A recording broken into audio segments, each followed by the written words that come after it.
1 in 5 American adults have sleep apnea. This translates to about 40 million people.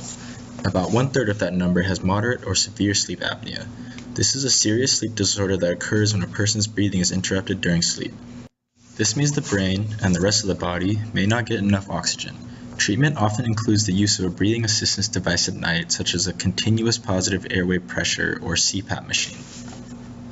Meet Todd. He's a track and field coach who's suffered from sleep apnea for his entire life. Todd's doctors have told him that he needs to sleep with his CPAP every night, but he has to travel all the time for track meets. When it comes to traveling, he doesn't even think to pack his CPAP. I don't even feel comfortable traveling with the machine, right? I mean, you're able to break it down a little bit where it's a little bit smaller, but I don't ever travel with it, you know.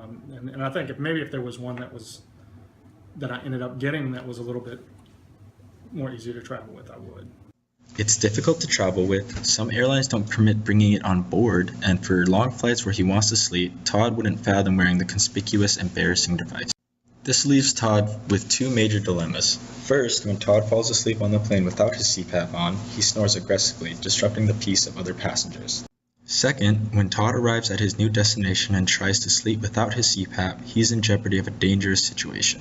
There's a lot of people that have sleep apnea, snoring doesn't wake them up. So even when they take those deep breaths where almost like their breathing stops, it's like,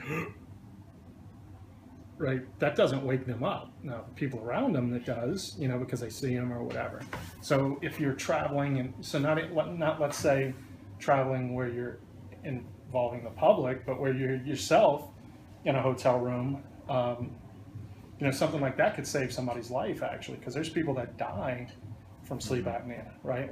Todd and thousands of other sleep apnea patients traveling without their CPAP machine need a more portable, intermediary device that can protect them from the shame and danger of traveling with sleep apnea.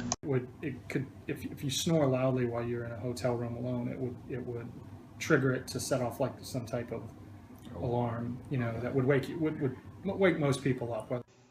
The Safe Snore is a heart monitoring armband device that detects when a person's heart rate drops to the zone of sleep apnea episode range and wakes the person up before their breathing reaches disruptive and dangerous levels.